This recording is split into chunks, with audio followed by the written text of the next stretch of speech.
All right, this is Kill You Last. I'm Peter Garacci. I'm Alex Pashera. This is, what are we calling this? Pandemic emergency episode number 2? Pandemic emergency pod number 2, I Is believe. that what did we call it? Pandemic emergency number 1? Well, this is the first official video podcast for Kill You Last. That's right, ever. First time ever. It only Ever. took the world coming to an end for us to finally get video technology. Yes. But And, we're both in our remote bunkers yes, doing this. called We wanted to, New Jersey. I'm actually back in the city. Okay. I'm in Jersey still. Yeah. I was in Jersey today. And I mean, this is what we should be talking about this. I was in Jersey. Let's drop a date on these folks. Today is, what is today? The 24th?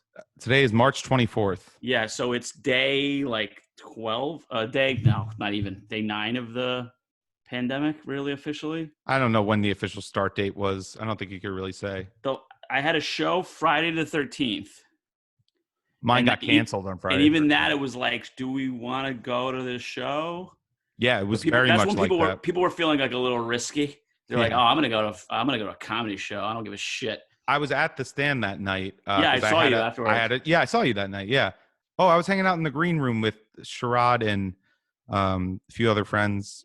Shout out Shelly and all them. Yeah, that was a fun night. And Josh Wesson, but it was his show, and then it got canceled like an hour before it was supposed to go on. That was the first night people in the city. A lot of people were coming up to me at the club that were comics and were like, I think this is the last night for comedy. And they were right. So that was 12 days ago. So now everything is shut down. Restaurants, every public gathering. I was in Jersey. So I actually, the house that I've been building for the last year, I scheduled my final inspection for Monday. And I was like, are they going to cancel this? Like everything is shut down. And they actually just went ahead. And the building inspector who'd been there a few times during the course of the building of the house literally said, he goes, I canceled all my appointments, but when I saw that this was you, I didn't cancel it. Oh, wow. So, yeah. So because he knows like I'm not a builder. I'm just like a regular guy building a house for my family. So I'm not like a big construction company. Right. So, that makes sense. That's nice. So yeah. So it's so weird because then like the lady, like they shut the construction office. So she's like calling me. She's like, oh, we're going to email and mail everything. Because you obviously can't come into the office to pick anything up. Right. So I stayed down there, and a guy that I know from down there called me. He goes, I hope you're not in the city. And I go, what? He goes, it's like, it's so bad over there. I was like, well, I have my cat. I don't know what to do. So I came back here, and I'm just going to have to decide, if I'm going to stay. Honestly, if I had this microphone and the cat, I would have just stayed down the shore. But it was beautiful down there. I was like, Sorry, you didn't want to bring the cat. That's because I was going to say. Well, no, if I went down there without the cat. So I was like, I got to. Right. That's what I mean. Yeah. Gotcha. I went back. But so we're doing the movie King of New York, which is 1990 Abel Ferrara with Christopher Walken playing basically a drug kingpin. Yeah. And I wanted to do this for 2 reasons. One, I've met Abel Ferrara briefly and kind of become obsessed with him as sort of this like New York figure. But 2, also like it's just a really sad, like New York City is awful right now. Like obviously like the whole world is, it's, you know what I mean? It's like, it's a perfectly like narcissistic New York thing to be like, oh man, the bars in New York, the bars in New York suck right now. Yeah. No, they're like this movie, like in 90, like New York City, you could see had an energy to it that makes New York City vital that in a lot of ways was already disappearing anyway. And New York is like kind of become something that it wasn't before. But what do you mean? So just because of the because it's just like it's not like, and I don't romanticize like the 70s, like I call them the New York is hellhole movies, where New York is literally like all the trains are covered in graffiti and it's just like junkies and hookers everywhere. But even in like 90, when the city started to clean up, it still had like an energy to it, and it was like a little danger. And it just sort of became like where, guys who graduated from Purdue and University of Wisconsin came after college. To, like, specifically those two universities. I don't know. I'm just like thinking of like fuck you if you went there. It's fine. Man. It's fine. I don't think your family. Do you have any fans there. Fuck them. I don't like them. No, but it's just the like Badgers, Wisconsin. And Abel Ferrara. It's funny because Abel Ferrara left New York in like after 9/11, so he's like another one who just kind of because there's always like that. There's always that like. Peter, get a little closer to the mic, man. There's always that question. Do you is New York done? Do you stay in New York? Do you leave New York? Is it worth it? Right. I want to stay. I want a lot of other people to leave. So maybe this will cause a lot of people to leave. It might. It might. Well, temporarily for sure it has, because I'm out of there and I Yeah. never leave. So But I mean, it's just a weird time, and we're, we want to just keep making stuff. And yes. I've been wanting to like I don't know how, I know you're working. Yeah, I'm working from home. For those of you out there that have an office job, I mean, I assume most of you are doing the same. Just basically the exact same amount of work. All the shit I knew I could do this from home, and they just made me come into the office for no reason apparently, because I'm doing literally more work Yeah. from home and doing it more efficiently, like quicker. So a lot of people I know are working from home, and Hmm. it's kind of, my brother had the same kind of take. It's like, maybe people don't need to spend 3 hours in a car commuting to an office Yeah, anymore if they exactly. can just do the work that they were Yep. doing at home. I mean, me, I'm in a little bit of a unique situation because literally I was working on a big project that culminated yesterday, weirdly. And I got it So was you got about, it approved, right? yeah, I got what's called, you get the final inspection and you get what's called a CO, certificate of occupancy. So when they're going to mail me the paperwork. So it was weirdly like anticlimactic because I'm like all worked up. I'm all nervous. The guy shows up. He's there for 5 minutes. Mm. He's like, looks great. Congratulations. And leaves. That's it. And that's Yeah. all I had to do for the day. And so then I kind of became like, I'm not like depressed, but I'm like listless. Like I don't Because quite it know was what to you do with. will you accomplish your goal basically? Yeah, because now That's it's a like, good feeling. what do I? Yeah, but what do I do now? And so I want to read. I want to write all this stuff, and I don't Well, know. I'll I say might need a this. little bit more quarantine time. I'll say this. I don't know about you, but I feel like all the social distancing, quarantining, and whatnot, it's making me feel like an urge to be more creative. Like I feel like guilty that I'm not being more creative, and when I do end up like doing something like this, setting up a podcast, figuring out the video setup, and getting all this to work, I feel good about it because I feel like I'm using my time. So like I feel like I wasn't really thinking about my creative output too much. Probably should be, but basically now with all the time to think and not really consider going out with friends or a girl or anything like that, I think it's good. It's good for my creativity. This kind Oh, of like, we're doing this. We're taking the yeah, podcast to another level. I've gone live the last 2 days and like did some like, yeah, I did like a tour of the house yesterday, and I got a lot of. We were talking about on the phone earlier. It's like there's a lot of people that will see your stuff in social media, but not necessarily engage. So you don't right. know that they're seeing it, and it's funny. There's something about even like there's this notion that social media is sort of the great equalizer when it comes to like celebrity and like art, where if like you could just make something and just put it out there and then people will Right. see it. Yeah. But there's still like the kind of the cult of celebrity.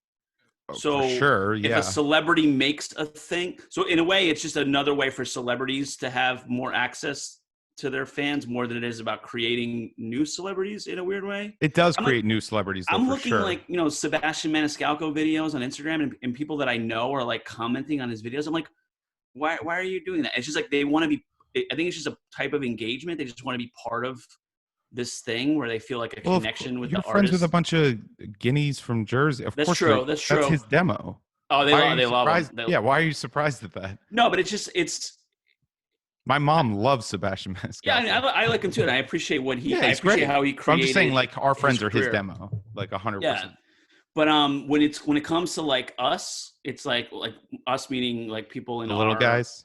our colleagues, people who are not famous yet but that are making art and like doing Y- good stuff. Sure. I Yeah. think a lot of people are like, oh hey, that's that cool thing that you do, but I wouldn't necessarily tell anybody else about it. Whereas there's more What do you mean? I'm sorry. like I'm a they're little not bit like people are lost. not necessarily sharing it or like talking about it or engaging it. They're like, oh, that's that like, a guy that I know does this funny thing or this interesting thing. Right. Are you saying like to them, they're still, that's your friend that does that thing, and it's Yeah, not they don't like, it's see not it. legitimized to them? It's like your mom seeing you on stage and not knowing why you're funny. You If know that what's makes weird? sense. It's kind of like how YouTubers, there's a couple of really successful and really funny YouTubers that can sell out theaters, that can sell out like a theater tour, make a ton of money, but people would never share them as like, this is my favorite comic, or this is my favorite type of comedy. They're like, even though they're more successful, they have more reach, than our favorite comics and stuff. It's Yeah. just like they're not legitimized. I'm They're always just interested. not. Like I was at Governor's one time, and there was these twins who were like YouTube stars, and they There like you go. sold Yeah. out Governor's, and I've never heard of them. And Governors is just a club. That's like a 300-seater. I'm talking these. There's a few of them that. Oh, even bigger. Yeah. Oh man, yeah, theater tours, dude, where they make literally, you can make $100,000 on a theater tour. Yeah. I mean, Yeah. I was kind of against the whole going live and making videos thing, but I did it. I was like, because I'm not doing it for Hundreds the of other thousands. comics I know. Do you know what I mean? I'm doing it for the other friends of mine who maybe are like, Who are in your like your social network before maybe you yeah, started they're bummed out and they're bored and they're looking for something to do, and it's a way. And so like I had like all this engagement from people that I don't necessarily engage with on social media today and yesterday. I was like, oh, this is cool. Like this is why you do it. So like you're giving people like a little bit of joy and entertainment. Right. No, I mean, I think you're doing it right. We're just getting started here. I'm getting more conspiratorial every day that passes. Oh man, because I asked you that on the last podcast. Yeah, What I are you don't know. I thinking mean, now? it's funny how I'm sure it's a coincidence, but it's funny when like all the conspiracy theories like come true.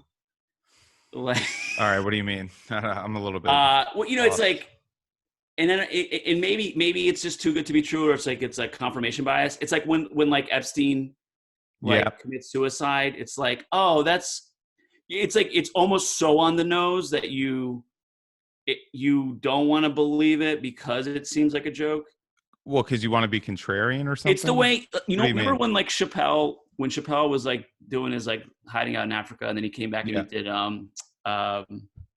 what's it called, Inside the Actor Studio. Sure. He did a great. If you've never seen that, I'm sure it's on YouTube. He the Inside the Actor Studio show. He got interviewed on it. He's so smart and he's so. Oh my God, Chappelle's brilliant. And he said he goes when you want to undermine a person, especially in Hollywood, you call them crazy. So if everybody thinks I remember this is crazy. Mm-hmm. So he's crazy. Martin Lawrence is crazy. Mm-hmm. Roseanne is crazy. Norm Macdonald is crazy. It's funny how like all the really smart ones and like successful ones are quote unquote crazy. Yeah. So, no, totally understand what you're saying.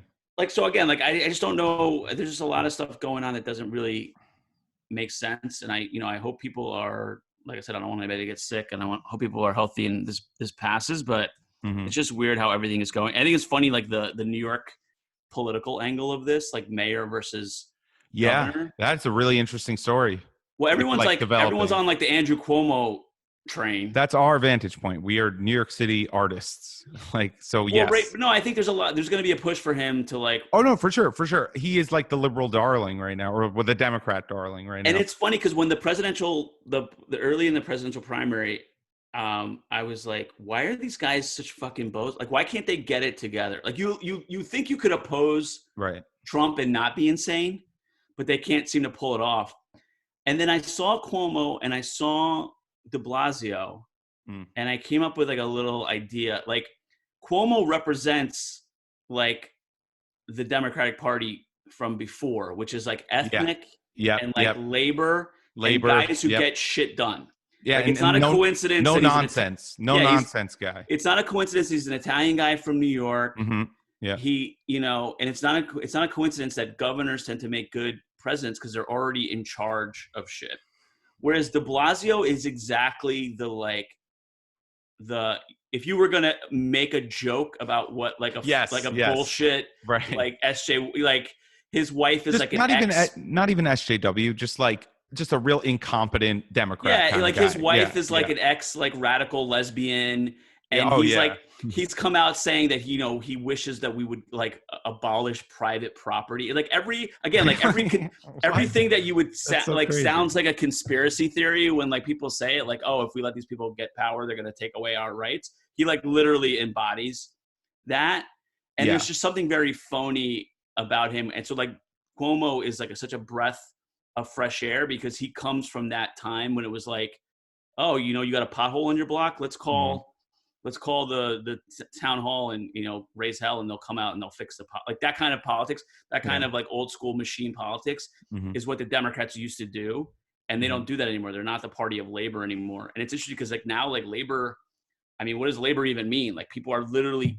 can't work, which is nuts. It's the first time. I was thinking about this the other day. So you have these countries that are like in Asia, but they're the surrounding countries to China, not necessarily like communist, not at all communist, like South Korea and Japan, which are just Yep. doing a much better job of like handling this. Not even from a political perspective, you could argue that for sure, but I'm talking about like the people, the public in general. They have had more practice with this. When SARS and everything that like came out, they've had this sort of thing happen before, maybe not on this scale, but they have had practice runs for this, and you could see it in the data. And I believe like South Korea's data, I believe Japan's data, China, who knows, but like their data, even though they have much less death rates, I believe it because they've had more practice in Asia for like a real pandemic. This has happened to them before, so I don't even necessarily think it's like, yes, the political response was bad and whatever, like you could say there's a million reasons for that, and I'm not even saying one side is you know, whatever. I don't think Trump did a good job handling it, but that's my personal opinion. That definitely doesn't matter. I think anyone that was in charge of America would have had a tough time doing this because American people have never had to shut down businesses. They've never had to not go to work. This is completely unprecedented for pretty much the entire West. So Well, especially America. it's funny because all the things that you would praise right now about like how, say, like Korea or Singapore or Japan, Yeah. like in any other time, it sounds racist and nationalistic because it is exactly that. What do you mean? The reason they're good at this kind of stuff is because they're like they're one ethnic group. There's social cohesion. They're all the problem with when people are like, True. why can't we be like Norway? Well, Norway's tiny because America's a continent where people don't necessarily look at New York City. I don't know the people that live on my floor. Of course. I don't have any kind of community sense. I don't have any kind of like, we grew up together. We're from the same neighborhood. We're from the same ethnic group. We went to church together. There's none of that here. So like in places like South Korea and Japan, that still exists. Now, Italy is a place I do know of, and you would think that Italy would be a place like that, but Italy has been in bad shape for a long time. They're like their culture has been falling apart for decades, and they're not. But okay, they're not healthy. Like they're old. They're not having kids. They don't have any social cohesion at all. They're huge. They're smokers, and there's like a lot of drugs in New York City, which I've heard some things that like in Italy. Which is New York City or something? No, in Italy, like illicit drug use, like, you know, weakening of immune systems, which might make people more susceptible to getting sick. Gotcha. But it's also like, and Italians are very suspicious of authority.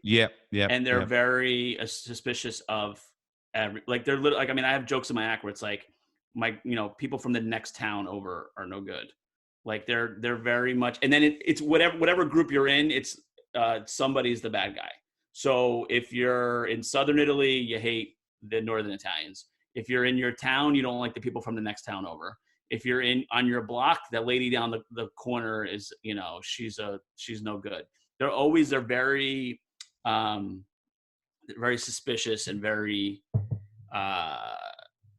there isn't like the amount of social cohesion you would expect where people would come together to like kind of unite in the face of like a hardship like this, where I would suspect that. And I've never been to Asia, and I've limited exposure, but from what I understand, like there's these elements to it, like not to cut you off, but there's these elements of social cohesion and all of that, but it's really mostly that they've had experience with this. Like think about that. Like let's say this were to happen 2 years from now, after all this has happened, right? Let's just say that this were to happen 2 years from now. We would absolutely close shit or shut shit down way earlier. We would know, but we would know though. We would have a practice run. This took everyone off like by surprise. Like it's super obvious. Like really think about if this were to happen in 2 years. You do not think our response would be prompt? You don't think it would be more prompt or like well thought out? I mean, of course it would. Actually, I don't know, because like, so for the reason I built this house is because our last house got wrecked in Hurricane Sandy. Mm-hmm. Now, Hurricane Sandy, a lot of people didn't take very seriously because the year before was Hurricane Irene. Right. And we were Jersey never gets hit with hurricanes. But in Jersey, we were ready for Irene. And then I remember I moved my sister's car because she was like away, and she was worried about her like stuff in her house, like, and because she was living down the shore. And then Irene turned out to be kind of a dud in the Northeast. So when Sandy came, we're like, oh, here goes this bullshit again. So if anything, if this turns out to be like we're in a couple weeks, like we just sort of forgot that this happened, the next time we get warned, we're How gonna are we good? No, crying wolf. I'm sorry. That's not going to happen, man. It's not. I don't We're know. not. How are we going to forget about this in a couple of weeks? It's still going to be happening. It's not even going to be the peak death rate in 2 weeks. It's not even going to be like we're still going to be climbing. Yeah, but everything is accelerating, and we're literally forgetting like major like world events like a couple weeks later. We're What? being in it. No, in general, but this is big, dude. This goes beyond that general like things are accelerating, the internet, globalization. This is beyond that. This is a global pandemic that shut down the entire world economy. Yeah. I mean, No. it's the biggest thing in our lifetimes, probably. Yeah, we'll see. We will definitely see. I think so. I mean, In the I'm a little meantime- worried about a depression starting because Oh yeah. I think it probably will. I don't even think yeah, US, but also just across the world. Like this impacted everyone in the fucking world at the same time. Think about how crazy that is. Everyone in the fucking entire world at the same time is going through the same shit. How crazy is that? No, it's nuts. It's nuts. It's nuts. Because back in like the Spanish flu days, we didn't have the technology and the telecommunication power to like, communicate instantly. So people were reacting to it. Countries were reacting to it in like different time, but this is like literally day to day that the vastly different types of cultures and people are doing this similar shit, or at least responding to the same threat, which is very, very crazy. Yeah. Everyone's on edge. It's so strange. It's a very weird time. Should we talk about the movie a little bit? Yeah. I want to talk feel about like Abel Ferrara. I want to talk about Abel Ferrara. So I was never interested. Did you even say the movie yet? Oh, so King of New York. King of New York with Christopher Walken. Yeah. Wesley Snipes. I just want to get a few stars out of the way. A lot of guys. Lawrence Fishburne, David Caruso. Who is on the liner notes in this movie is Larry Fishburne. I think he was Larry for a long time. Larry Fishburne is so weird. Yeah. It was so weird. So he's interesting because we talked about him. By the way, he was fantastic in this. This is like his breakout role. I mean, what did we just do with him that we just talked about him? Or maybe we just mentioned him when we mentioned him because I thought it was. Oh yeah. I thought it was some other guy. So he had been around, and he does this movie, and then 2 years later he does a movie called Deep Cover, which is one of my favorite movies, where he plays an undercover cop who goes so deep as a drug dealer that he actually becomes a drug dealer. I fucking love that movie. But this was kind of his breakout role, and 90s like an interesting time because like a lot of these guys. Like Steve Buscemi's in it. Yes. Giancarlo Giannini, Lawrence Fishburne, David Caruso, Wesley. Like these guys were all like about to pop. Right. Right. So Christopher Walken is just getting out of jail in the beginning of the movie. He's getting out of Sing Sing, and he's like some crime boss. And you don't quite know what's going on. Like it's going to be like business as usual. He's going to get back to like the drug game. Mm-hmm. And this is what like the movie is. Like nuts. Like he wants to like he literally wants to become like Robin Hood, and he wants to become mayor of and I was watching it again today. I was like, I hate like the turning drug dealers into saints. Okay. I have a few problems with the film, but then also like questions because I don't know what they're trying to say necessarily because they're like I thought this movie was insanely dark and like really shockingly like brutal.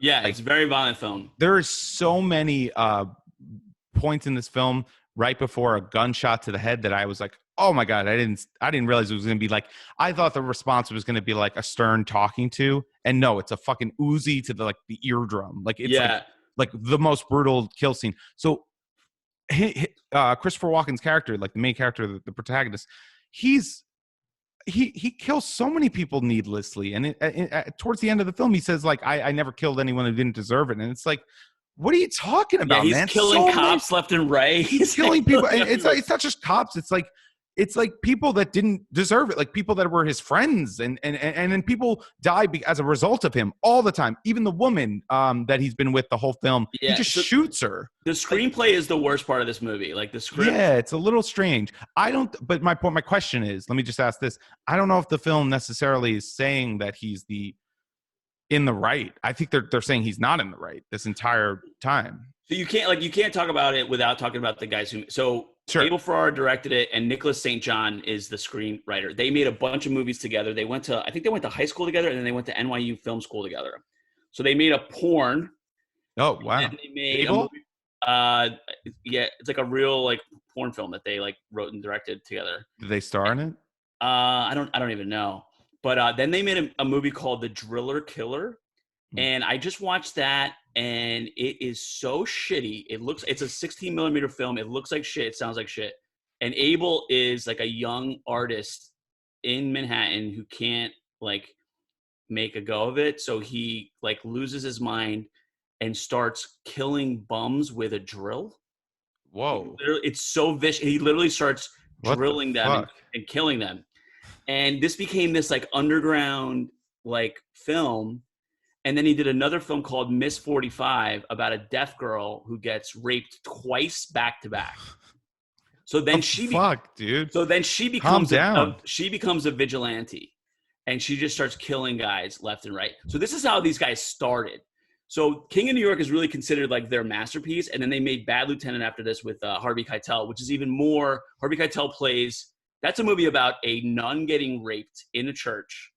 And then Harvey Keitel is a degenerate gambler, drug addict cop who's investigating the rape and like literally like has visions of Jesus and like is losing his mind. And it's just like so grungy and grimy and just like crazy. Actually, so Nicholas St. John didn't work on that movie because he was like, this movie's too blasphemous for me. So Abel did it with another writer. But yeah, so you have to know these guys that like literally this is them like polished. So they're actually more like violent, a Hollywood film for them. More grimy and more capable of like really like, understood crazier shit. And I never like I knew about Abel and I knew about King of New York and I knew about Bad Lieutenant, but I wasn't really into it. And then about I don't know, I would guess about 7-8 years ago, my buddy who's a musician somehow randomly got like the job to be Abel's personal assistant on a film. Yeah. So I think you told me. I think I might have told the people, but like this is like one of my favorite. Go ahead. Yeah. Stories. So he's like, you know, got him an apartment. He had to like figure out how to get him like because like Abel's been living in Italy for like years at this point. So now he's like in an apartment in Williamsburg with his like girlfriend who's 30 years his junior, who's some actress, and she calls him Abel. She's like, was she super hot? Nah, she was alright, but she was not my style. Very like red hair, like pasty. Ooh. Red hair pasty. Yeah, and but so she called him Abel. Was she like foreign? She's like, Abel. No, she was American, but she was pretentious. Okay. So wow. I met her first. So Mike, my friend Mike, is working for Abel, and it's like making him crazy because when you're a personal assistant, you're just like you're on call. You're like an on call, indentured servant. And he's like, I had to get him the apartment, and he's like calling me about getting a social security. He's like, I don't know how to do all this stuff. And I was like, well, you know, this is just a cool experience for you to like get to be like on a movie set. And then that movie starred Gerard Depardieu, who's a famous like French actor. Oh my God, that guy lost his fucking mind though, right? So he is Gerard Depardieu. Actors, like artists, are sometimes like notoriously like cheap. So Gerard like decided that Mike was just going to be his free personal assistant too, since he was already working on the movie. So then Gerard started calling him, be like, "Hello, Michael, I need you to pick up my dry cleaning today." My dry cleaning. Wasn't he like a super destructive alcoholic towards the end? Didn't he drink himself to he's death? Still alive. He was like, oh, I thought he died. No, I don't think so. He was a French. There's like a really damning video of him out there, like being drunk and like naked on the floor. He was like a leading man who then got really fat. Yeah, he got fat. Yeah. So he's like, you don't look at him and go like, oh, that guy looks like a movie star, but he was like the biggest movie star in France. Wow. So Abel actually called Christopher Walken to be on that movie. That movie is made in New York. So it's based on the case of the president of the World Bank that raped the maid. With the name of the movie is called Made in New York? Yeah, the movie's called Made in New York, but it's true story about a guy who I think he was the president of the World Bank, and he was accused of raping the maid in the hotel, in the Sofitel in Midtown. And it was a big trial. It was a huge scandal. And so Abel made a movie based on that story. And Right. I still have actually never watched them. I tried to watch it, and the movie starts with the rape, and I'm like, nah, no I thanks. know. Yeah. I'm Um, okay. Not a good and start to a film. Just so notes for you filmmakers out there. Mike's telling me all these stories, and at the time I'm trying to break into acting. I want to be, in movies, and I'm so excited that he's like working like on a movie with a movie director. Right. And Yeah. he goes, listen, and Mike was always trying to help me. He's the one who actually really encouraged me to do stand up. He's like, you should be doing this. He was my dog walker's a stand up, and you're funnier than he is. I wonder who that was. I actually tried to figure out at one point. I don't know. He might not even be doing stand up anymore. We either, if he is, we know him, and that's hilarious. I think I asked him at one point. I didn't know the name, so maybe he's not even in stand up anymore. You know how many dog walker stand ups I know? But I didn't. It's like I didn't recognize the name as a comic. So there's so many. Yeah. So Mike calls me. He goes, listen. He goes, I talked to Abel, and the girlfriend's cats are in Providence, Rhode Island. She like left them there with her friends, and their driver that the movie hired wants $700 to drive up there to pick up the cats. So I told him that I have a friend who would do it, and I was like, oh, just tell him I'll do it for $350. And so like I got off my restaurant job, that I got my shift covered, and I switched cars with my little brother because he had a nicer car. I was like, listen, Rob, wash your car, bring it to me in New York City. Like I'll explain later. Right. And so I pick her up the next morning. I meet her at like the juice bar. She was like, it was like a non-public juice place. It was like it wasn't like a store that you would go to. It was like a place, I guess, where celebrities got their juices made. So I pick her up there, and she's just like very like kind of like dainty and like delicate in a way that I don't like women. Like, are we shitting on the redhead again? Yeah, she was the redhead. So she was just like very like fragile. Yeah. And so we go to Dunkin' Donuts, and she's like, I would like a soy latte. Ugh. And then we're in like the middle of like nowhere, Connecticut. Yeah, no one's gonna have a soy latte. And she tastes it, and she goes, I don't think this is soy. I was like, well, do you want to say something? She goes, no. And so she just leaves the coffee on the counter and just walks out of the Dunkin' Donuts. I was like, she can't even handle Dunkin' Donuts. So, but we ended up being like, I told her stories, and I told her about like growing up on a farm in Jersey and how my dad's like a Sicilian immigrant. She's like, oh my God, Abel is going to love your father. We should bring Abel to meet your father. And I was like, that sounds great. So we pick up the cats. Like the whole trip takes about like 7-8 hours. We get to Williamsburg, and she says the thing that I'm hoping for. She goes, do you want to come inside and meet Abel? And I was like, of course I do. So we go in there. It's this beautiful loft in Williamsburg, like brand new. Like the whole wall is just, window that's like 12 foot high. Oh my God. And he's typing on a MacBook, and he's like furiously like pecking. And be crazy. How funny would it be? How funny would it be if you find out the computer's off? He's just fucking out of his mind. So he is out of his mind. He's like an ex-heroin addict. He doesn't even acknowledge me. I'm in the room, and he goes, these motherfuckers, they give you 2 years to write a fucking script, and then you got a week to do the fucking rewrites. Muck these motherfuckers. And then I'm just like, hey, hi. And she's like, oh, Abel, Peter was very nice and drove me to get the cats. And he's like, oh yeah. He goes, are you a film guy, man? I was like, yeah. He goes, are you in SAG, man? I'm like, no. He goes, all right. And I was like, I'm going to go now because you're just sitting there pecking at your... Right. He goes, no, stick around, man. Stick around. So he grew up like on Mulberry Street in New York, and he kind of talks like bebop. Yeah, what is that accent? He like, you might think he was Puerto Rican. He said the N-word in a way that like it sounded... while you were there? Like, wait. No, he like said it like in conversation. While you were there? Yeah, like we went out. You're outing him right now, you realize. No, but he would say it, like he said it in a way that like, when like a white person says it and you're like, no, what?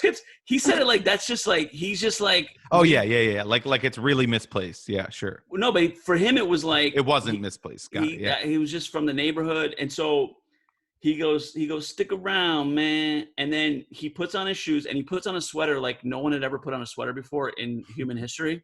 Like he's just like stuck inside the sweater and can't figure out how to get his head through it literally took him like a minute and a half. So strange. just like not functional. This guy sounds a little bit retarded. Oh, he's great. I mean, he was on heroin for decades, like okay. crazy maniac. Okay. So yeah, you said his movies were pretty out there. we go to outside, and he's like, I gotta get the thing. You know, like when the broom you sweep into the. I was like a dustpan. He goes, yeah, I gotta get one of those. And he goes, then I gotta get the thing. I swear to God, he goes, he's got to be putting it on at that point. He goes, I gotta get the thing, man. He's like, thing, man, you put to like flip things. I was like a spatula. And he goes, nah, man. So we go to like dude. We go to like one of those like stores that like it's like a super bodega, so it has like a little bit of everything. I love those, like a really clean bodega. Yeah, and he goes, yo, this is a rich ghetto, man. You know what a rich ghetto is?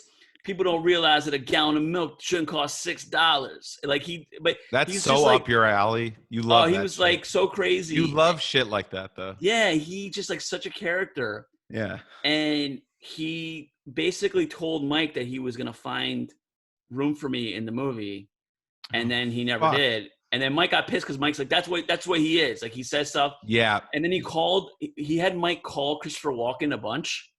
And Christopher Walken never returned his phone calls.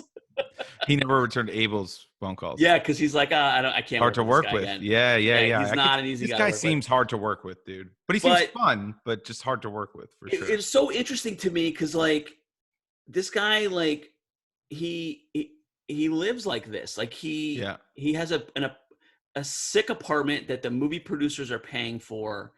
He like lives from like movie to movie. So he makes like 3 movies a year. He's still making films. He's still making a bunch. And like none of them are huge. And I always like the reason I'm interested in guys because like I want to use this time like I have an idea for like a pilot script. I have an idea for like a movie, and I've never been able to just like sit down and buckle down. And seeing this guy who's clearly insane, who just like knows that, but he just knows that he's a filmmaker. Like there's no question in his mind that whatever he has to do. So he's literally starring in his first movie and he can't fucking act to save his life, but it doesn't matter. And the movie is shit. But there's something about that spirit of like, we're just going to make this movie, even if it's garbage. Right. Like it's still. He ended up getting discovered by Michael Mann. So he directed an episode of Miami Vice in the first season of Miami Vice, which was his big break. Really good. And he like, big show, obviously. And then Michael Mann created another show called Crime Story. It only lasted 2 seasons, but Abel directs the pilot. So that's a huge deal, like for a guy like a Michael Mann's stature to tap Abel Ferrara and say, I want this guy to direct the pilot. Yeah. So he had some luck in that regard. And then he also like he made some cool stuff. Like all these actors were kind of unknowns. And it's like just before, like 2 years from King of New York, you know, is Reservoir Dogs, and then Steve Buscemi blows up from that. And Lawrence Fishburne is like a couple years away from blowing up. Wesley Snipes is going to do New Jack City like a year after this and blow up. Yeah.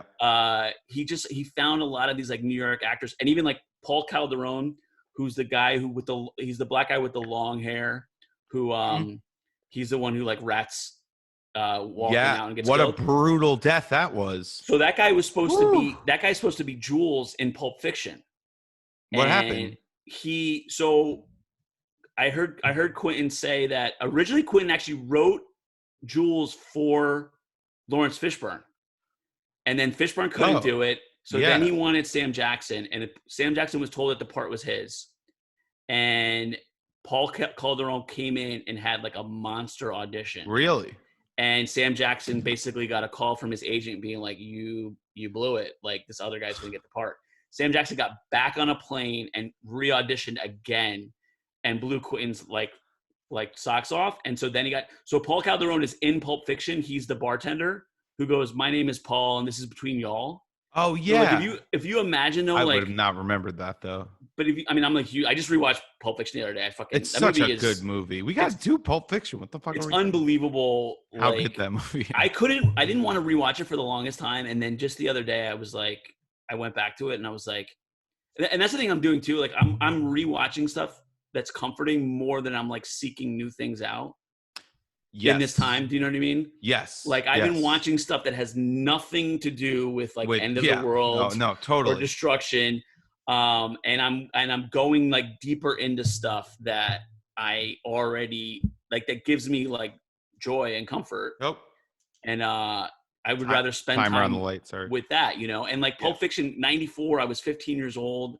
Like that was such a huge movie for me, but I had seen it probably 100 times the first 5 years it was out, and then since then I haven't really wanted to watch it. And like all of a That's sudden I was like, you crazy. know What what? are you I want to. talking about? I don't It's know. such a I just good I, rewatchable movie. Just oh, watch the no, it's Sam an Jackson amazing. parts. But I mean I know every part of it. I know Just all the watch the Sam lines. Jackson parts. I could literally turn it on a loop and never turn it off and just Oh, watch he's the he Sam and Jackson parts. it It's just so good. looks it looks Yeah. so It's cool. The amazing. music is so cool. Yeah. It's everything about it is fucking, you know, it's a really smart movie. Travolta is like is his performance is like better than people give him credit Oh yeah. for. No. Because he's Everyone. I mean, playing like a honestly, everyone in the dopey, film is great. yeah. But so King of New York is like it's just like kind of riding that wave of like New York actors who are just about to like blow up. Yeah. Yeah. And so like Abel's really smart and like it's shot beautifully. Dude, It there's so is. many It shots of is. Christopher Walken like through glass Yeah, through or glass, light where it's walking just like slowly, and you're like, "Whoa, that's all."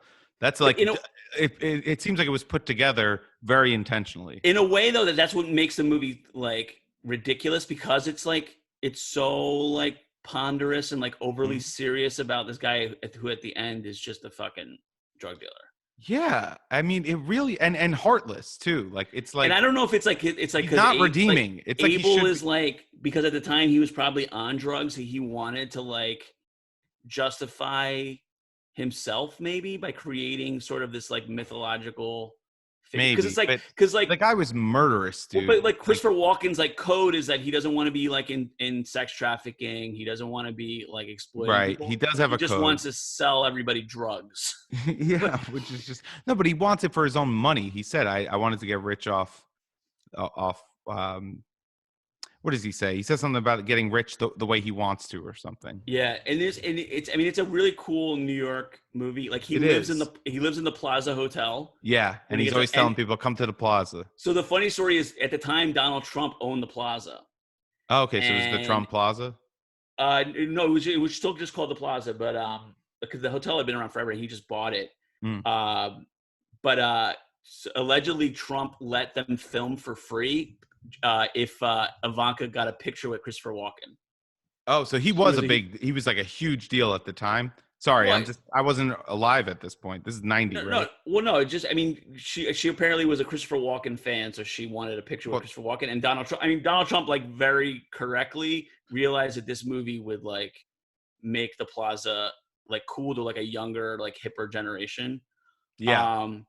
And then there's like Pete Hamels in it, who was like, you know, had been like the editor of the Post and the editor of the Daily News. It's like a very New York movie. Oh my Which I God. Yeah. love. And again, like right now, I'm like, when I came back into the city today, I take the George Washington Bridge and just like take the highway down to my apartment. Today, I Mhm. came into the Holland Tunnel and like drove through the village Such a and then drove romantic for up. the city, dude. I am. I do. I You fucking are. do. I love it. It was my dream. And even like, Yeah. That's even when the cute. city was It's shitty, beautiful. I loved it. You Yeah. know. No, you're in love with New York. I get it. And it just made me so sad to see just like empty. The city's just empty, and even more so at night because people are It's literally like bunkering down. well, it's sad what's going on. Like, so it's understandable that it's sad to see it Yeah. like this. It's good. Think about how nice it's going to be though when everything's back to normal. Oh, It'll and be people, really there's nice. going to be like, and that's why I'm thinking that even no matter, you know, and like, let's hope that it's not, you know, for months and months and like a worldwide depression. Yeah. The minute people get back to work, I feel like there's going to be like an eruption of Yeah. people just like wanting to work, people wanting to make money, people wanting to build stuff and do stuff. It's And got to have a positive impact. Like yeah, there's going to be some sort of positivity from this. I can already feel, even though everything's, unfortunately, everything is political, and everything that is political is like very toxic. And I don't think that will ever change. But individuals just on their own, not talking about politics, are definitely going through it right now. And when we come back together, it's going to be kind of that moment that New York City had after 9/11, where it was like super, hey man, like I'm happy to see you. Like, oh, we're all here. Like I was young and I still remember that. I was super young in 2001, but I still remember the feeling of people like really like greeting each other and stuff, and like we're like everyone was in this together. Like everyone like was looking out for each other, and like I don't know if it's going to be necessarily like that because of all the germ thing and everything. It won't be as, but I think people are going to be so happy to see each other in a normal setting that it's just gonna it's gonna be a positive thing. It's not going to be this like dreary return. This is too much isolation for Americans. Like, Yeah, we can't handle it. I'm hope. I sometimes I do have a glass is half empty. I have a I shouldn't, but I have like a poverty mentality. I think you called me out for this. Right? I just assume that like there's only so many pieces of the pie. So if somebody has a piece, that's I one have less called you piece. out for this. Yeah, And you do. it shouldn't be that way. And I feel that way as like even with art, where it's like, It's oh, not that way. there's too many comedians, so therefore there's not a spot for me. And I know that that's not true. That's called famine thinking. Yeah, and it's funny And because like, and again, my thing with Abel is like Abel, he makes the film, and then it's the making of the film is the most important thing, not to him, to him. clearly. So he said, I saw something in a couple years ago, like in an article online, and this is like one of my favorite like Hollywood things. He goes, always fly first class, even if you're broke, because you're never going to meet the guy who's going to finance your film and coach. And I was like, that's Fair. Good crazy, point. but like brilliant way to think about like making art is that you just 100% right, by the way. and I was watching uh another thing I was watching was Apocalypse Now, because I also feel like we're kind of living in that craziness. But the documentary that comes with that Francis Ford Coppola's wife made during the making of Apocalypse Now, and Francis like almost went nuts making that movie. Like he wanted to like the movie took 3 years, and that's actually it's funny because that's Lawrence Fishburne's first film. Um, he says that like Coppola says he goes I've never been great with money, but I've always felt that if I use my money like in a bold way, it will come back to me. So if I have $1,000 to my name and I just do something bold with it, then I'll get more money. And Right. again, like that's like a crazy like It is nuts. artistic way to Yeah. think about stuff. But I kind of feel like once the world goes back, I hope people are bold in how they do things and they act and they make stuff. Well, And then I here's the think thing. Artists should be bold, but yeah, you know, not everyone's going to be bold, and that's good. And not everyone should be bold with their day-to-day life. yeah. It's totally fine to have a normal job, and it should be. Oh, I don't even mean that. I don't mean Yeah. necessarily just taking risks and stuff, and like in making things and doing stuff and doing it with Passion. doing it with passion and style and making beautiful stuff. And I don't know. Oh, man, I mean, of course, yeah. That I hope that that's the case as well. I mean, I don't. I think people are. I think they're going to come back with that sort of fire. I think you're right. They're going to have like feel more incentive to do a good job at whatever they're doing, or at least that's how I'm feeling right now. I really feel like, for some reason, like back to what I was saying in the beginning, like this quarantining and all that, all this self-isolation and social distancing is making me want to create good shit and just whatever I'm doing in the moment, just make it be good. Even the shit that I always complain about, like at work, at my day job, I'm like really motivated to prove that I could just do this from home, maybe to make an argument later, but also just maybe just like, cause what the fuck else am I doing with my time? I have no social interaction. This is me and you talking is like the most social interaction I'm getting. And, I'd rather just nail everything I'm doing, like whatever it is in front of me, my to-do list at work, any jokes I'm working on writing, things like that, like this podcast, setting up the equipment, figuring out what to do. Like, I really want to, I don't know. I just really, I'm turning it into a positive without even trying. It's like super motivating for me. And I don't know if you know me, and you do a little bit, but anyone listening, I'm not necessarily a motivated type of person in general. So it's weird. I'm oppressed by time constantly. My age, things I feel like I should have done already in this time and all that stuff. Yeah. And it dawned on me, it's like time doesn't exist right now. Yeah. We're frozen. So if today I spend the whole day cleaning up my fucking Gmail, I mean, it's fine because what else was I gonna do today? You know, Did you or do if that today? I started to a little bit, and then which I just like. There's a lot of paperwork that has to be done for tax purposes for the house. I don't know if you could see this. Oh no, I might. I mean, I have 14,000. I have 10,000 emails. 14,294. Yeah, I have 10,000 on my phone. But like, there's a lot of paperwork that has to be done to kind of finish up the house as far as like how much we spent on what and like for tax purposes and stuff. And like, I don't want to do that, but like, I'm like, oh, I don't have anything else to do. I might as well sit here and just take my time and do this.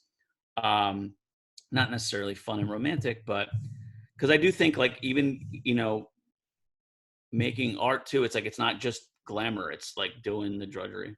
Yeah. I'm sorry. I'm taking a picture for the IG. I was like, say, are you taking a picture of the picture? Taking a picture of the picture.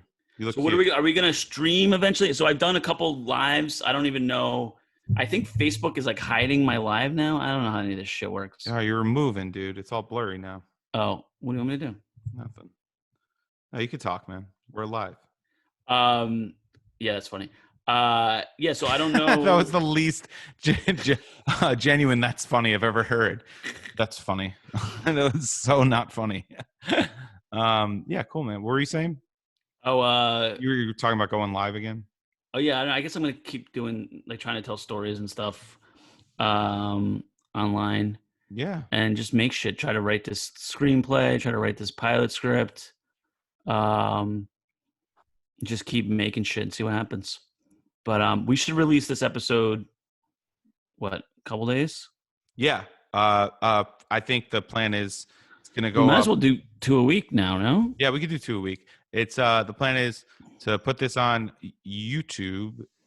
Find a clip to edit, promote that clip, and direct people to the YouTube, and then post the audio feed. So we could post the audio feed on like Thursday. I'm thinking. Yeah, I would say. I mean, Tuesday. we could literally post it whenever, but I'm just saying I think we should post it on.